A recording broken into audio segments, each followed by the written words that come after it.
Welcome to the ReaderHouse Author Roundtable, where authors from all walks of life come together to discuss the trials, tribulations, and triumphs of publishing their books. I'm Alice Stockton Rossini. Join us here every Saturday night at 8 o'clock, or listen to our podcast anytime on Spotify, Apple Podcasts, Stitcher, TuneIn, and PodServe, just to name a few. The Author Roundtable is sponsored by ReaderHouse Online Bookstore, where independent new authors come first. Batty, The Adventures of Boomer and Matilda Book 2 is the second book from J. Irene Hickey, who says writing is in her blood. This is part 3 of a children's chapter book, and I think to get started, you need to tell us a little bit about your first book. It's actually a storyline, and it's about, as crazy it sounds, a kangaroo and a koala that were being transported from Australia to a Texas zoo. And there was a traffic accident. I learned this when I was writing the book. Zoo animals are sometimes transported in 18-wheelers. You just don't know what's in that truck when it's on the freeway. But there was an accident. Their cages broke open during the accident when the truck flipped over and they escaped. The point of the book is learning to get along if you're different and learning to cooperate, and instead of judging like a kangaroo thinks a koala is stupid and koala is a female and she thought the kangaroo was a bully, and how they learn to get along. And they discover they can communicate with each other, because the realist in me says, I've got to somehow explain why these two animals who are very different can actually carry on conversations. Okay. Because I feel like children are so much smarter than they were when I was a little kid. And with all the media available, I wanted it to make sense. Do they know where they're going? No, they don't know where they're going because they don't know anything about being in Texas. All they know is that they were caught, for lack of a better word, in Australia. One minute they were out playing with their fellow siblings. The next minute they're being transported. One came by ship, one came by plane, and they wound up in this truck in cages, and they didn't know what was going on with them. All they knew, their life as they knew it had suddenly completely changed. And they don't know they don't know what a zoo is. They don't know what a truck is. They wind up out in the woods and start communicating and start working with each other. And as a result, they wind up by an abandoned boxcar, and they get in the boxcar, and it's about their developing their relationship. And one of the chapters is about the zoologist who's tasked with finding them, because she's responsible for getting them there to the zoo in Lufkin, Texas, and there's an accident and the animals have disappeared. And then it's about a state trooper who's assigned to the accident. And he and the zoologist hit it off, and they try to figure out how two animals who are very different seem to be traveling together, because that didn't make any sense to them. And they're like, are these guys communicating? Can animals do that? You know, different species. And then the abandoned rail car, turns out it wasn't completely abandoned, and then they wake up to it being moved because it's on a track. So they're actually, in the second book, they have left Texas and they're in this rail car, and they wind up in New Mexico. So the first book is entitled Lost, and, you know, they feel lost. They don't know what's going on. The second book is entitled Batty, because they're in... they wind up near Carlsbad Caverns, and they meet a bat who hasn't... I gave him a Jersey accent, sort of, a bat with an attitude. I have a lot of relatives that live in the city in New York, and, you know, I've traveled many times up in that direction. So, you know, you could pick up on some of those accents. So it was fun for me to try to write that accent. What are you talking about? What kind of accent are you talking about in New Jersey? What do you mean? That's exactly. Let me just school you on one thing. In North Jersey, that's how they talk, right?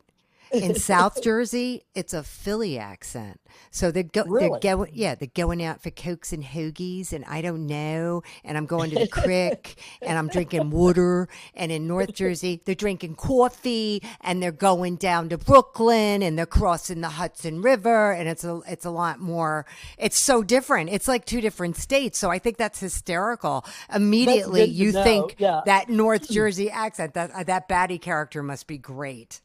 Well, it's funny because to write any of these books for me, writing a children's book, I want to educate. So educate them about a kangaroo and how they grow up, and that they're that they can actually swim, but they can only hop, and educate them about a koala.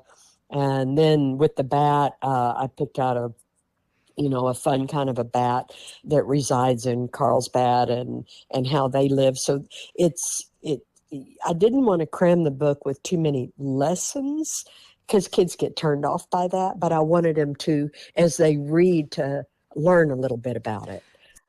Kangaroos can swim. Kangaroos can swim. It's the only time their feet are sort of joined. They can't, it's not like they can walk where they hobble or anything. But in the water, the way they can move their feet, it's kind of like fins, so they can swim. What about koalas? What don't we know about them? Well, one thing, they're not bears, but they're called koala bears. And I started out in the first book, I called it a koala bear, but then you learn that that's what we call them here in America, but they don't even belong to the bear family. It's just a slang that we came up with about koalas. And they're clingy, they're not real social.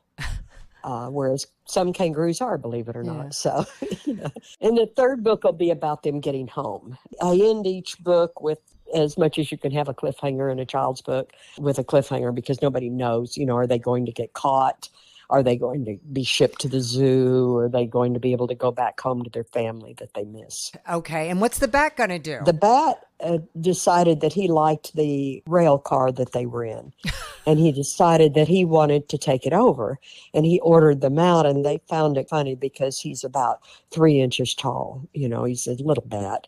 And they found that funny, but even 3 inches can be quite annoying, with an attitude. And he was badgering them and everything. And they were like, well, he doesn't say this, but it's like, what the heck's the matter with you? Do you realize how small you are? You can't make us do anything.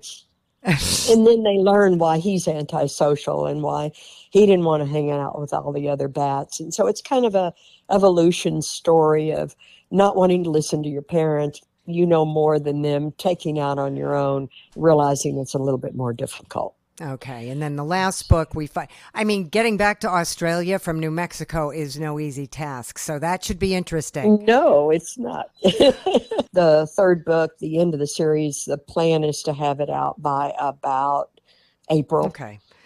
The other novel part about the book, and this was actually my granddaughter's suggestion, and she's 25 years old. She said, why don't you take the illustrations that the publisher did and make them black and white and have them in the back of the book as coloring book pages? So if a kid didn't want the kangaroo to be a gray kangaroo or a red kangaroo, he could color it orange. Oh. Or if they wanted the koala to be blue instead of gray, they could color it blue. And I thought that was novel. I've never seen a children's book that's an actual chapter book that's got coloring book pages in it. So that's a great idea. Now, how are you making out, letting people know about this book, reading it to children? Fulton Books does, they, like with you, they help me get the word out that way. I have my own website. I use social media to let friends and family and friends of family know. And I go to different, like the Rotary, because I'm a Rotarian, I go to different Rotary conventions and sell the book there.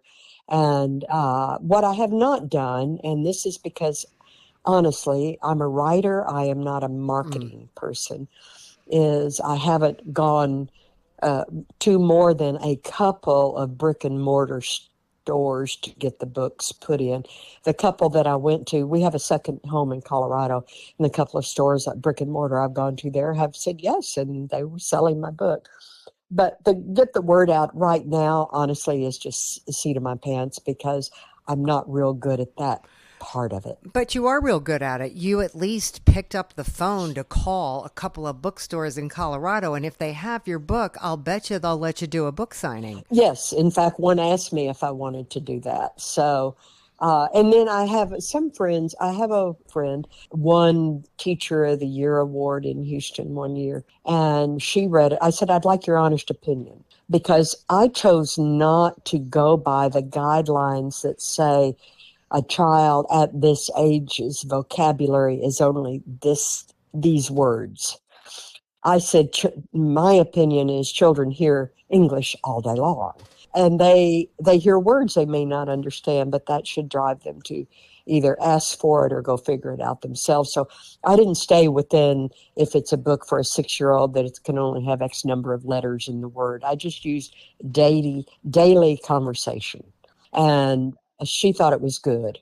Yeah. You got to give yourself some credit. You're doing more than a lot of people do, because Well, thank you. a lot of writers feel the same way you do. They're like, I don't want to market it, but you kind of have to. You kind of got to get behind. I need a little cheese with my wine. Yeah. You kind of got to get it out there, and you know more people than you think you know. But I mean, Yes. this is a really good story, and it sounds like you did your research. What did you do before you started writing? Were you always a writer? I've always been a writer. I started writing at age 8. I was in elementary school, and they needed something written for the little elementary school newspaper, and I wrote something, and I thought, I like this. I can do this. So mother taught me to read as soon as I was old enough to put letters together. So writing and reading are just part of my psyche. And then early on in my early college years, I wanted to be a journalist. So I learned back then it was the who, what, when, where, and why, and you always ask the questions and get the answers. And you drill down to get the answers. And I loved doing that, because then I could drill down, get the answers, satisfy my own curiosity, and put it into a story.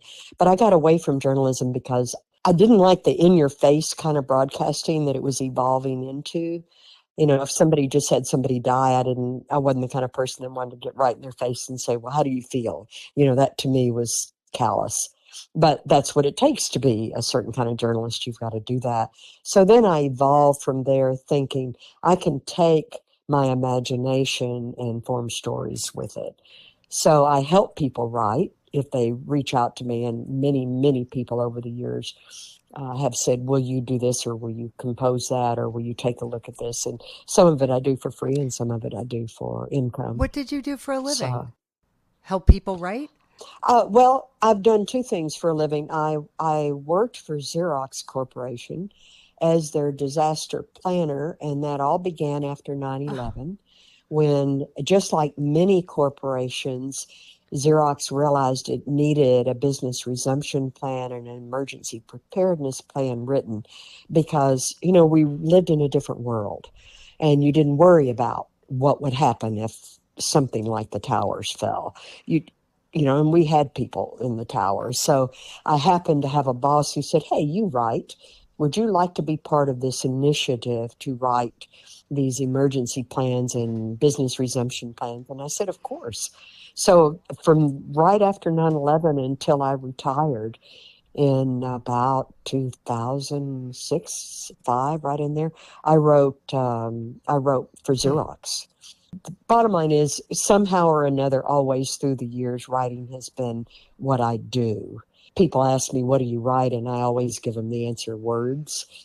And I don't mean that sarcastically, but I can make up stories because I have a writer's imagination. And I also have the journalist background that I can dig down and say, that doesn't make any sense. Or tell me what you really mean by this, because the words you just said to me don't make any sense the way I think you meant it to say. It's just what I do. Good for you. So this trilogy was your first stab at publishing. Yes. And yes. why? And I didn't want to self-publish. I used a hybrid. Fulton's a hybrid. They do all the work. behind the scenes. They have the illustrations. They put you out on their website. They do all of the work behind the scenes, and they get your books into the brick and mortar. Right. But they did get me, on not only Amazon, but Books A Million and Barnes and Noble, and got my book into all of those. So my next goal, I have 2 books after the third one is out and that project is done. I have a faith-based book I'm working on, because I think faith is all about asking questions. You have to ask them until you figure out what's good for you. Right. And if you got the answer that made sense for you. And so my faith-based book is next on the agenda. And then I have a book about kindness, because I read a book on Hitler's secretary when she was a young woman in her 20s, and she said that she thought that Hitler was one of the kindest people she ever met. And that just blew my mind. And I said, let's define that word. Wow. And so I started interviewing people about, tell me, and it's a huge debate in this psychology community, whatever you want to call it, because you can say it's born, it's innate, or lack of kindness is innate, or it's trained and taught. There's different viewpoints on it, because for every human, there's a viewpoint, right? So. Oh, interesting. So. All good. So that's what I've got going on. All good. Yeah. All good. I'm blessed. So what was your feeling going through the editing process with Fulton? Is it a place you would recommend for authors? They did a lot of the editing. They caught things. Of course, you do your own first. If you're a writer, you've got to look it back over. You've got to have friends read it and say, close friends that you'll take criticism from, because writers are a bit egotistical in some ways, like, don't tell me to correct my writing, but you have to have that circle, which I do. But Fulton, I would recommend, just like the reason I use them is if you don't know the industry at all, they're a good way to learn the industry. They worked with me on the drawings. What kind of illustrations did I want? And they did the editing on it. And did they do the in-depth editing that one of the big publishers would do? Probably not. I recognize that. But for what I had, I thought that they were fine, and I would recommend them for first out the door people who want to learn that aspect of it. Very good. Very interesting. Well, I wish you the best of luck. You are really onto something here. Thank you. Yeah. No, Thank and it you. Sounds like you really love, writing every word. Well, writers are just opinionated. So if you're an opinionated woman, writing is a great career, because you can state what you want. And you can say, hey, it's just words. It's just words. You can't argue with me. It's my opinion. Coming out of a character I created, it's the character. That's right. I was talking about the editing. The funny thing is they pushed back on me because I had the bat use the word use. Y-O-U-S-E, use. Well, yeah, that's use, a very New Jersey. What are you doing? What are you up to? Yeah, and they wanted me to correct that to proper English. I said, no, you don't understand. Severus is the bat. He would never speak that. He's from Jersey, leave him alone. So anyway, sidebar conversation. Such a pleasure talking to you. Thank you so much, J. Irene Hickey. Thank you. Thanks for calling. Okay. Dr. Kevin H. Abdur-Rahman is also a second-time author for Page Publishing. His story shines a light on the life of ex-cons in America, how we treat them, and the many things that have gone wrong in our criminal justice system.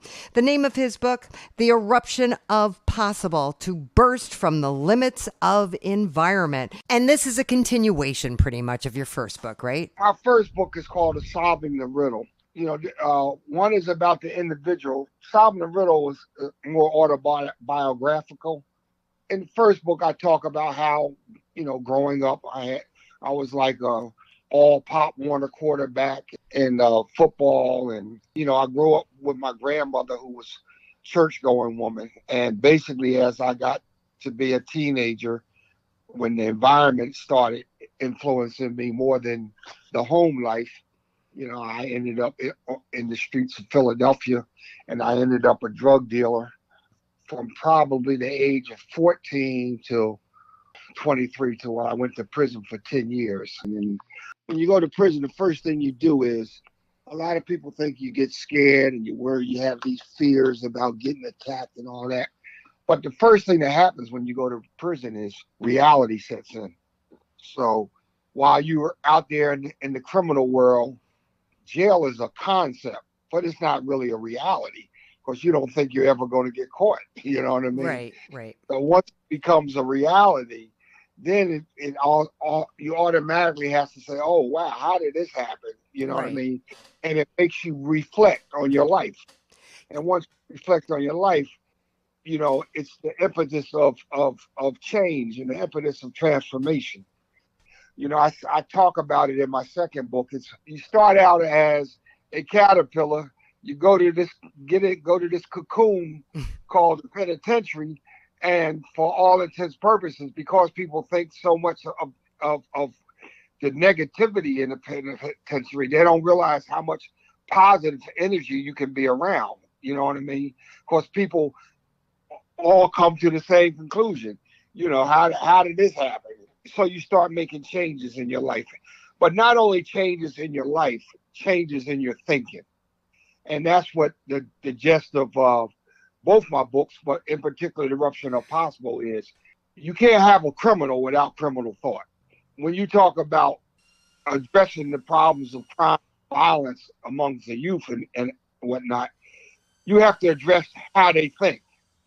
Poverty and single parent homes, they are all contributing factors.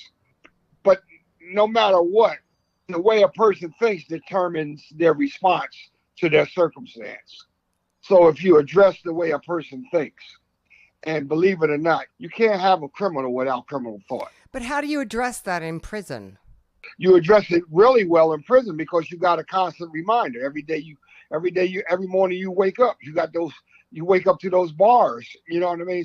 So it's rare. It's easy to come to those conclusions in prison and make those changes in prison. What is difficult is when you get out of prison and you have all the temptations that prison doesn't present. What happens is this. Number one is this. In America, we are programmed to put value on our material worth, but we're not really taught how to put value on our human worth. So once you learn who you are as a human being and you start accepting who you are as a human being, you understand human worth. And you understand that human worth is superior to material worth. So people can't control you with the lure of money and big homes and big cars and those kind of things. Once you can't be lured by that, then you're on a whole different plane. So now the caterpillar has become the butterfly. You follow what I'm saying? I do. And you talk about how, we have to be more accepting of people who come out of prison and are trying to do right and are trying to do the right thing and are trying to live a good life. And we're not appreciating what they have to share from their experience. But we're looking at recidivism numbers that are like, I think over 80% of people who get out of prison are back in prison within 10 years and almost half within a year. So you look at that and you go, okay, so where's the system breaking down? First of all, you have to understand something. You got over 20 million felons in this country, but you only got 2.2 million incarcerated. So out of that 20-something million, somebody has to be doing something right, or you would have a whole lot more than 2.2 million people locked up. So those recidivism numbers, they're not really reflective of the process of transformation. Okay. If let's say you take 10 people, 7 of them go back to jail. 3 of them transform themselves into something very special. But you never pay attention to the difference in society that those 3 make. You only pay attention to the 7 that went back to jail. Okay. How do we begin to deal with this? Do you tell us how in your book? Number one, in my book, I talk about let me draw this up scenario. I don't like to talk about it because I don't want it to be misinterpreted. Okay. Right. But let's look at the LBGT community. Okay. I'm 72 years old. When I was growing up, right, you could call them any name you wanted to call them. You could treat them any way you wanted to treat them. And we had this thing called the closet. We used to say so-and-so's in the closet. Correct. What has the LGBT community done? They haven't changed who they are. What they have done, there has been a collectiveness. They didn't just come together, but their statement is, we're not going to change our sexual orientation, but we're going to make you recognize us and see us as human beings and not treat us like some different species. That's what they did. But and to the point now where if you say something negative, you are committing professional suicide or career suicide even. So my point being is that the same thing has to happen with the ex. So I hate to even use that term, ex-felon. I call myself a divorcee from the criminal justice system. I don't call myself an ex-felon. Okay. Because you never heard a butterfly called ex-caterpillar. Once you become the caterpillar, once you become the butterfly, your caterpillar existence is gone. You no longer exist in that realm. Right. So that's why I say I don't choose to call myself an ex-felon, because I'm not a felon anymore. You follow what I'm saying? Yes. So I'm a divorcee. I have divorced myself from not only the criminal justice system, but I have divorced myself from criminal thought. So what I propose in my book is that, number one, and this happened to me personally, so I don't have to, I'm not grabbing at straws. Okay. What happens to the ex-felon is you can go 20, 30 years or whatever, never commit another crime, right? As soon as society finds out your past, you're judged based on your past and not who you become. Prime example, I'm a former athletic director at the City College of New York. Spent 23 years there. Was one of the most influential people on that campus amongst the students, right? Somehow, you know how they have these things, you can pay $50, you can look up anybody's criminal history. Well, one of our students was on one of those sites, and they happened to see my name, and they told the school. So when the school found out, now keep in mind, I never filled out an application. I never had to answer the question, have you ever been convicted of a crime or whatever? Because, in academia, they want your resume and then they want to authenticate your degree. That's all it took in the interview process. So I never was asked the question. So they couldn't accuse me of lying on my resume or relying on my application, right? But what they did is they forced me into retirement. And keep in mind, when they found out about my criminal history, 40 years had passed. Whatever I did on that campus for 23 years never mattered when they found out my history. So what they did is this. They didn't judge me by that person that was on their campus for 23 years. They judged me by who I was at 21, 22. So my point being is this. You got over 500,000 small business owners who have felony convictions. They employ 1.7 million people. So the bottom line is that ex-felons are out here and they're members of society. Sean Robert Hopwood, who was a law professor at Georgetown University, and as an inmate, he was a jailhouse lawyer, and he took one of his cases all the way to the Supreme Court. Yes. So my point being is that you scream and you holler about all this increase in crime and recidivism and all that. And there are people who are in your society who have solved that riddle. That's why I call my book Solving the Riddle. They have solved that riddle of criminal thinking and have removed themselves from the judicial system and has become positive influence. I talk about in my book a gentleman named Larry Miller, who is the chairman of the board of the Jordan brand for the Nike Corporation. Larry had a homicide at 16 years old, and he changed his life around, interviewed for this big time accounting firm in Philadelphia, and he felt like he should come clean about his past. The guy said, listen, he said, I have this offer letter here, but I can't give it to you. So on both ends, on the tail end or the front end, once you're discovered that you have a criminal past, that's what you're judged by, no matter who you become. Now, this man denied this man an opportunity that he already had an offer letter for. And this man ended up becoming the head of the Jordan brand for Nike. He founded the Jordan brand. Wouldn't guys like him, guys like myself, guys like Sean Hotwood, we know the process of removing yourself. Wouldn't we be resources? Absolutely. I mean, it seems like a no-brainer. I mean, you want to form this group. But the no-brainer is this. We're just like the LGBTQ community used to be. We have to stay hidden.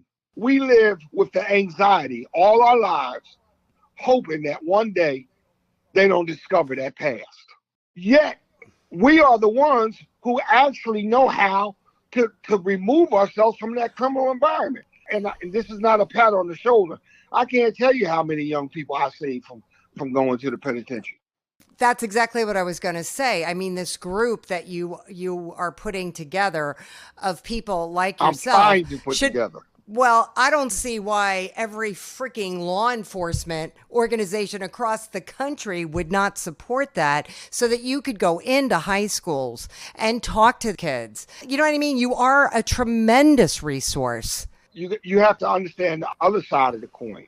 The prison industrial complex is a multi-billion-dollar industry. Yes, that is a reality. Yes. It's not a no-brainer, because how much money does it cost to incarcerate me in a year? How many hundreds of thousands of dollars does it cost to incarcerate me for a year? I've been out of prison almost 40 years. So if you lost over $100,000 a year for the last 40 years just by me alone not going back. Yes, so, I know. A lot of people make money. I know. There's got to be a way to break through that. I talk about it in my first book. I started an organization called Total Response back in 1987.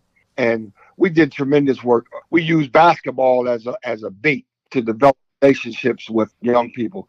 And we had a tremendous success in saving kids from making the wrong choices. Yeah. But you make choices based on how you think. So if nobody addresses, like I had a professor at Lincoln University told us one time in class, and I will never forget it. She said, America doesn't teach you how to think. It teaches you what to think. Mm-hmm. So, the bottom line is just don't sidetrack the intellect. Let the intellect naturally grow without all these unhealthy and negative influences.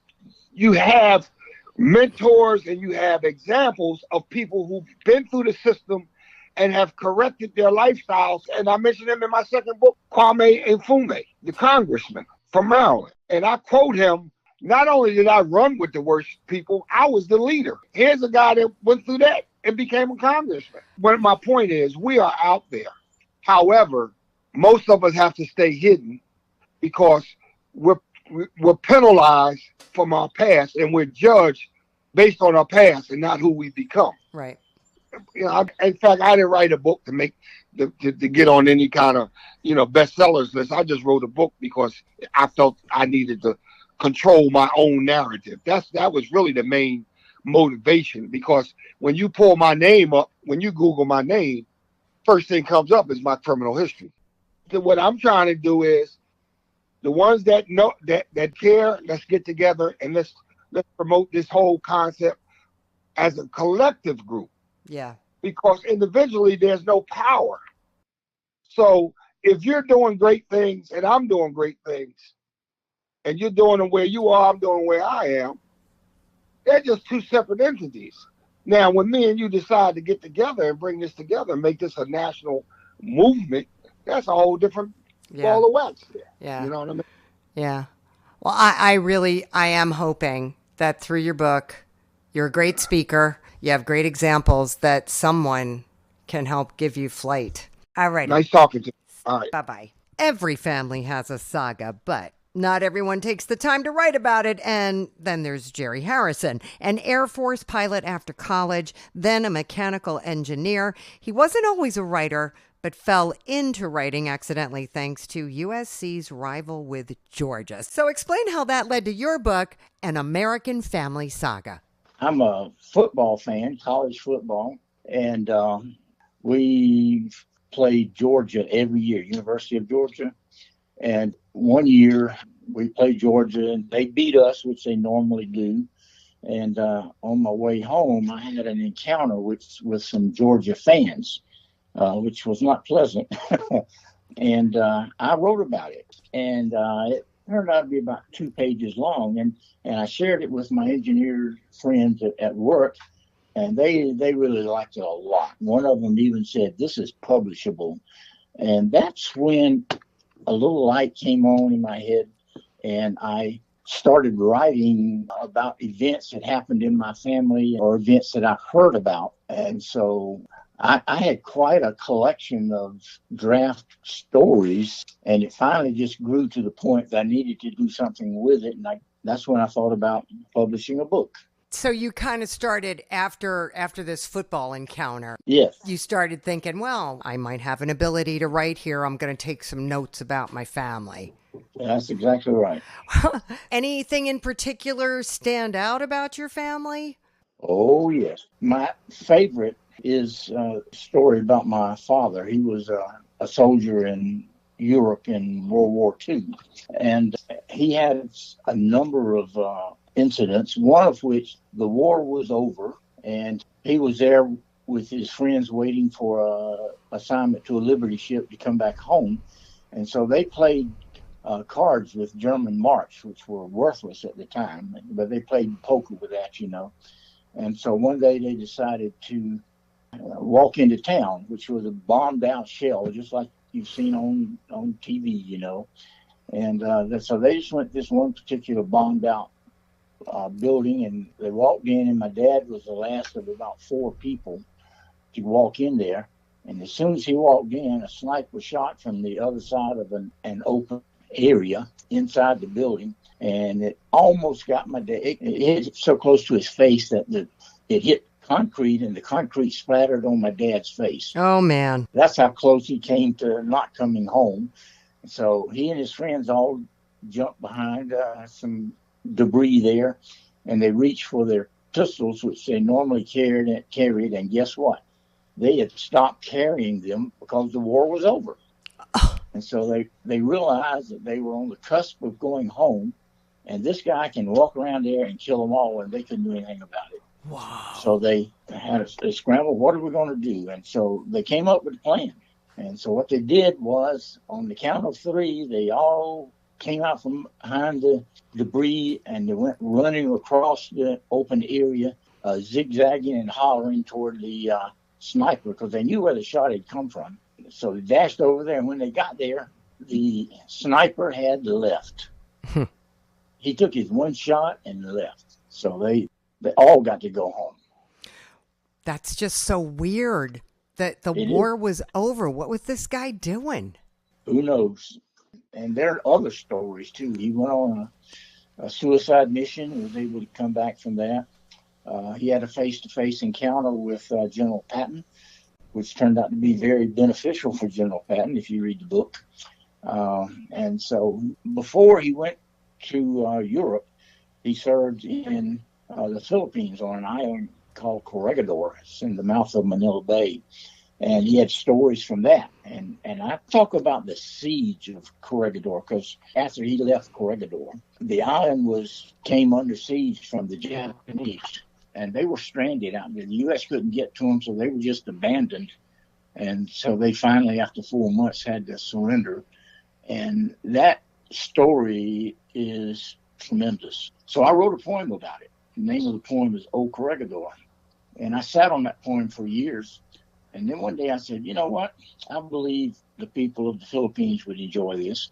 So I sent it to guess who? I sent it to the president of the Philippines, Joseph Estrada. And he was a movie character and had gone into politics.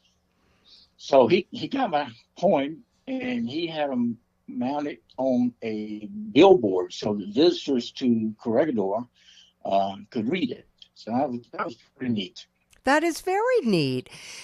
You must have a really good memory to recall the detail of your dad's stories. Well, but they made a big impression on me, so I remember them. Yeah. So then do you talk about your own family as well? Because you wouldn't be here without them, right? Right. Yeah, the book covers three generations, my dad's generation, my generation, and my children's generation. Okay. I've always loved flying. And so you talk about my memory. I remember very vividly certain things that happened or that I saw from the air. And examples are I've flown over a golden city. I've seen what appeared to be a diamond necklace around the coast of Korea. Wow. I've flown over rivers of lava in Hawaii that you could see through skylights. And also my most exciting ride ever was an aerobatics ride in an Air Force jet trainer. So I've got that in there.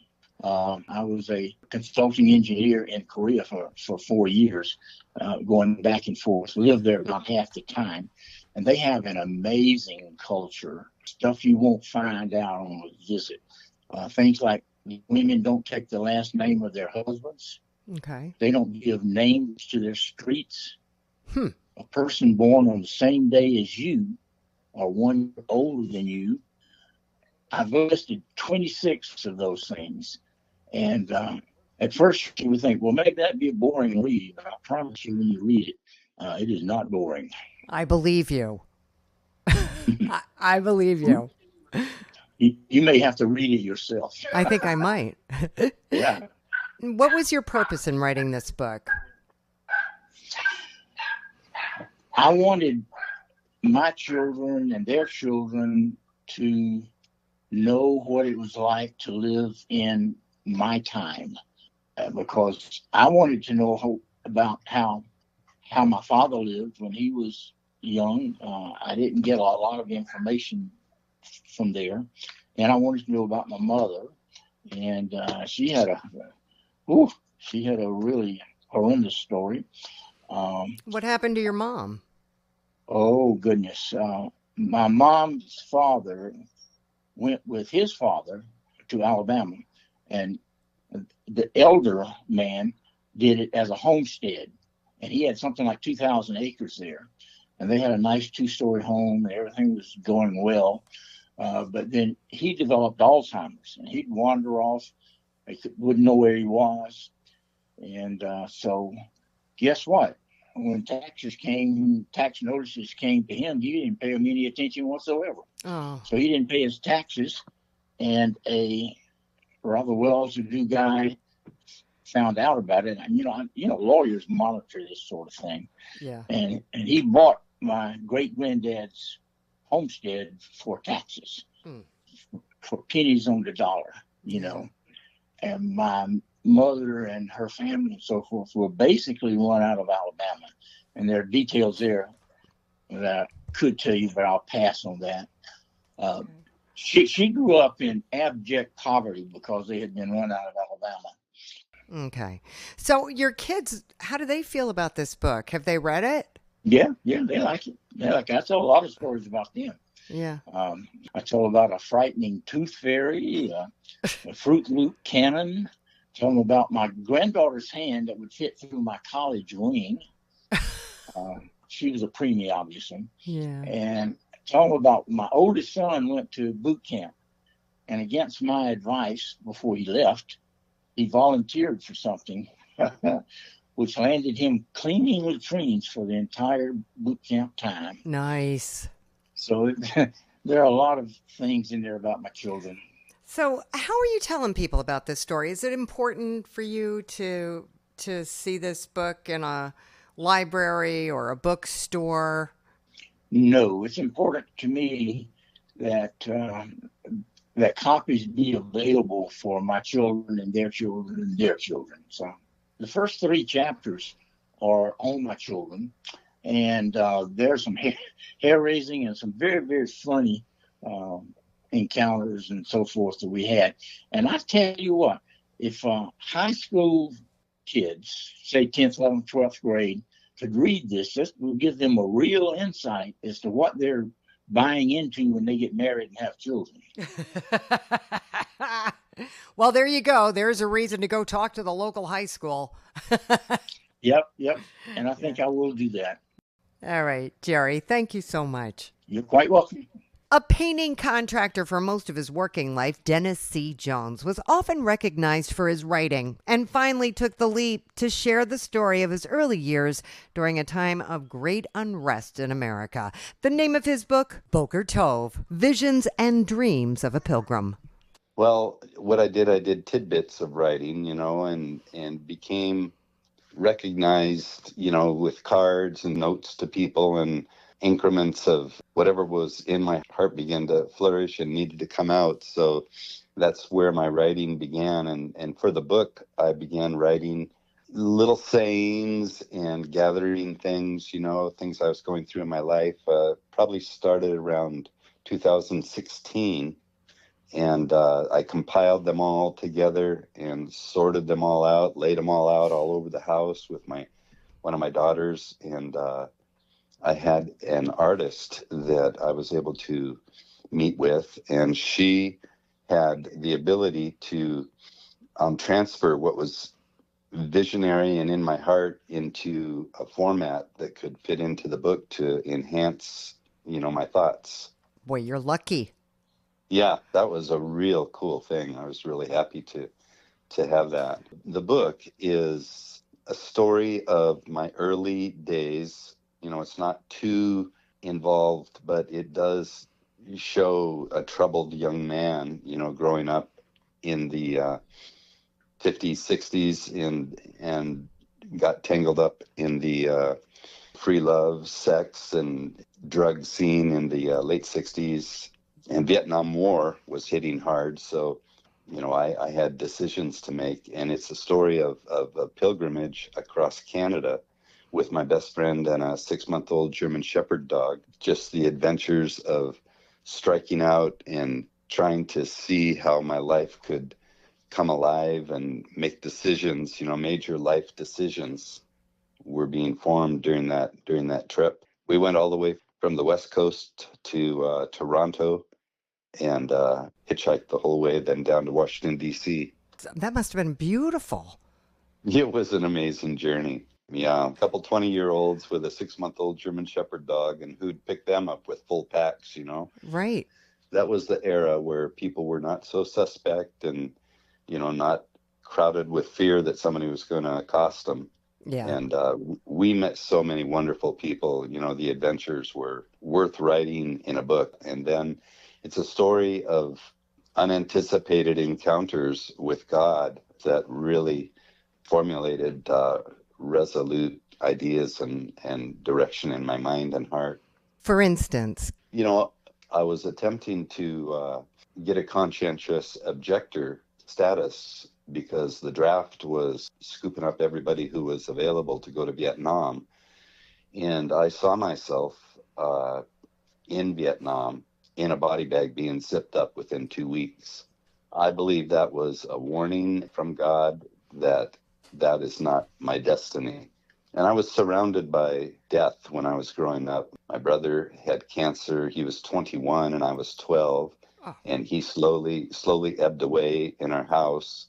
That really began to fester in me and torment me as a young 12-year-old. I didn't tell anybody. I was totally locked up within and had no need for anybody to pry into my mind and try to find out what I was going through. So I kept it all closed in and secret. Then finally I began to come out of it, 18 years old, and got a job and a car and a girlfriend, and Vietnam War was happening and they wanted to draft me. I was 1A. And everything would just be broken apart again. But right during that time, my mother got cancer and died within 3 months. So, I was just in a crucible of needing to break out and find real life. And the option to go to Vietnam and die within 2 weeks was not going to be something that I was going to pursue. So you took off for Canada. Took off for Canada to see what's Canada all about. I love the country, and the people were so open and friendly, and I anticipated that because I had been there briefly before.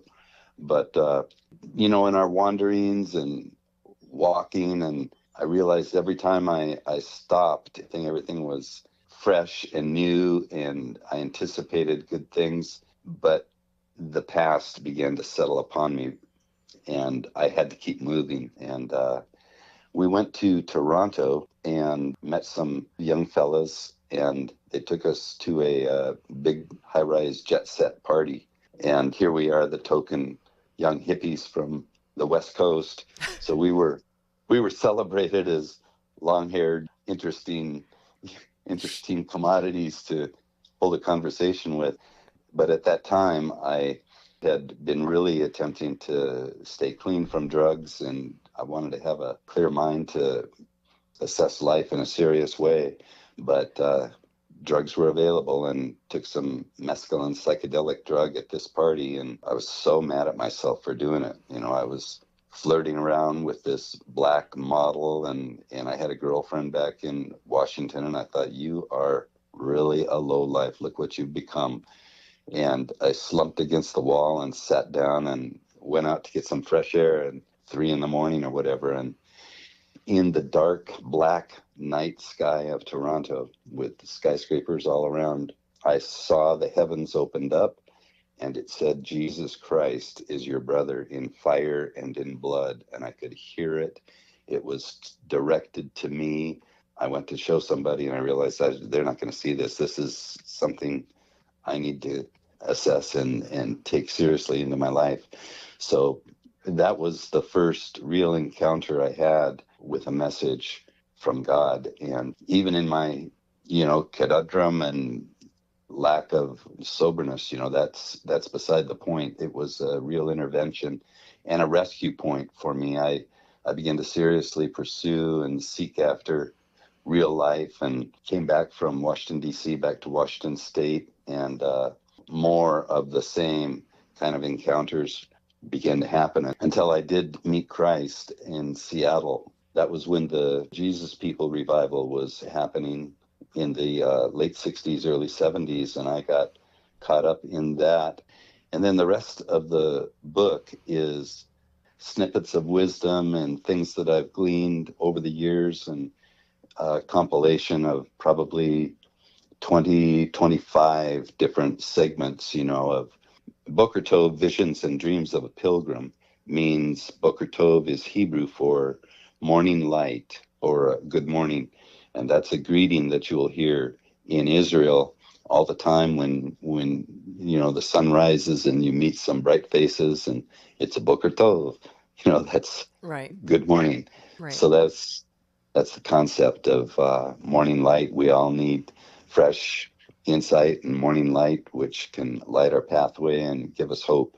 So it's a book of redemption, restoration, and hope. And I think the reason that I really wrote it was because I know that when young people are struggling and trying to make sense of life and so tangled up in their own failures, figure out what next to do, it's going to be a real encouragement to not only young people, but other people who are really serious about life and trying to find answers. What made you write this now? My close friends had said, you need to write a book, and after a couple of years of hearing that, I decided, it should be written, and I have the ability to write. I loved to write. Started in high school, actually. I had a wonderful creative writing English class, and Mr. Hendricks was very encouraging and gave me good direction, and was very instrumental in helping me cultivate a writing technique, and that has always been with me. So I thought, no better time, now or never. This is really a good coming of age book, for a generation that has no idea what was going on in the 60s, no idea what it was like when this country had a draft and people were scared to death. My brother went to college. That was one way to avoid it. For those who weren't around at the time, this is a good history lesson for them. Yeah, that's true too. And I stayed in contact with my friend. He lives on the East Coast now, and he's wanted to write the book with me, and never got around to it, so I decided to do it on my own. And I had some correspondence with him because he had some good memories, to share with me. But you're right, it will be very enlightening to people who don't have any real sense of that period of time. It's very formative. So what's next? What I'm doing, I'm involved with CBM, which is Christian Book Marketing, and they do a worldwide canvassing of sites all over the world. And I've also connected with a fair in New York that has representatives from Nuremberg and Beijing and India. But I connected with the American Library Association, where they're doing a pamphlet with a full page pamphlet. You pay for your advertising that way. And I printed out very colorful 1x2 posters and connected with local bookstores and have spoken with them and offered them a book, to read and consider. And as far as having any kind of an open forum, that's a good possibility. I would enjoy that. Yeah. Really interesting stuff. Thank you so much. Oh, you're so welcome, Alice. Yes. Good luck, Dennis. Thank you very much. I appreciate it. Thank you so much. Helen Vogel's sister wasn't very happy when she accidentally let her cat out, but it inspired her to write and publish her first children's book entitled Ralph the Black Cat. I've always loved writing. Like in high school, I took creative writing classes, and I always just, loved to doodle around and come up with these interesting little short stories, And so, that's been for years. What do you do with those stories? Got a file? What do you do? I used to have a file, and then I moved and everything got lost. That's funny. What do you enjoy writing about? Anything, I just get these little ideas pop into my head, and that's what I go with. So what made you pull the trigger and write a book? Yeah, it's a funny story. My sister and I were watching the movie Elf, you remember, with Will Ferrell. Yeah. And I'm sitting there and I was like, what is James Caan's problem? Why is he so cranky? He writes, he edits children's books. Like, how can that be such a bad thing? And my sister and I were joking around. She's like, oh, you should write a children's book. And I said, you know what, I will. And I pulled out my laptop and I wrote it in like a half an hour. And then joking around, she's like, well, now you should send it in to be published. So I did. Never thought it was going to actually get published, but I had sent it into Fulton, and the next day they sent me an email and said, "Oh, we'd like to publish your book." Nice. It was real. It was really cool. I was like, no way. So who's Ralph, the black cat? Ralph the black cat. He was a real cat. He was my sister's cat. And he was, as my sister describes him, he was the most perfect little boy in the world. And he was just this adorable little black cat that she had for years. And he was this mischievous little thing. He had this personality for miles. And the book was actually based on a true story. One day I went to take the garbage out, and I turned around. I had left the door open for some reason. Oh, no. And I turned around, and there's Ralph standing in the doorway. And I'm like, what do you think you're doing there? And as soon as I dropped the garbage bag, I went to go and push him back in and close the door, and he ran. And I said, oh my God, how am I going to tell my sister her cat escaped? She's going to kill me. And what kind of cat? What kind of cat? Just a domestic short-haired. So he took off. He jumped off the stairs. I reached out and I grabbed for anything I could grab, and I got his tail. And I'm standing there holding him by his tail, looking at him like, what are you doing? Yep. And I managed to, get him back inside.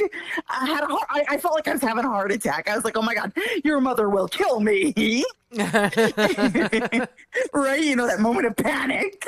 So what kind of adventures does he go on in the book? Well, Ralph escapes. He gets into his neighbor's yard where he comes across a not very friendly puppy dog. And he runs from there into the street where he's almost hit by a car. And I think the moral of the story is that, mommy has your best interest at heart. So you should listen to her. And that's why she doesn't want you going outside. Does he find a friend along the way who helps him? He does not, but I'm hoping to write some more books where he will find some friends. Well, what makes him come home? He decides it's too dangerous outside, and he runs back up to his front door where mommy is waiting for him, and she scoops him up and brings him back inside to safety. Aw, and this is the beginning of a beautiful adventure for Ralph. Yes. Yeah, I'd like to have a couple of books in the series, I have another one written. I just want to see how this one does, and then if that goes forward, then I'll publish the next one. I'm hoping. What age would you say? I would say, really, it's for children, maybe 5 and under. But I mean, anybody who loves animals, I think, would enjoy it. How did it feel when you got this book? Oh my What do they God. do? They mail it to you, right? They mailed it to me, yes. Oh my God. Opening that box and holding that copy of my book that I did. I wrote it and I went through all the steps of publishing it. It was just the most amazing feeling. How did the illustrations go? Oh, it was so easy. Fulton Books, they made it so easy every step of the way. And I mean, that's probably because I'm not a super picky person. Where Right. I wasn't criticizing, oh, no, I don't like this, I don't like that. Like, everything was the way I wanted it, They did a great job. And, so each step of the way, it just, it took forever, it felt like. But it was just because they have to make sure that that's what you want. Right. But it was super easy, and they have amazing illustrators. They did a great job. Good. Okay. Well, it Yes, sounds yes. like you have found a new purpose in your life. I think so, yes. It was very enjoyable the whole way. Great. Well, Helen, thanks so much. Thank you. All right. Maybe I'll talk to you when you do your next book. Okay, cool. All right. You have a great day. Thank you. Have a good day. Bye-bye. We hope you enjoyed this edition of the Reader House Author Roundtable, where authors from all walks of life come together to discuss the trials, tribulations, and triumphs of publishing their books. I'm Alice Stockton Rossini. We hope to see you back here every Saturday night at 8 o'clock, or listen to our podcast anytime on Spotify, Apple Podcasts, Stitcher, TuneIn, and PodServe, just to name a few. The Author Roundtable is sponsored by ReaderHouse Online Bookstore, where independent new authors come first.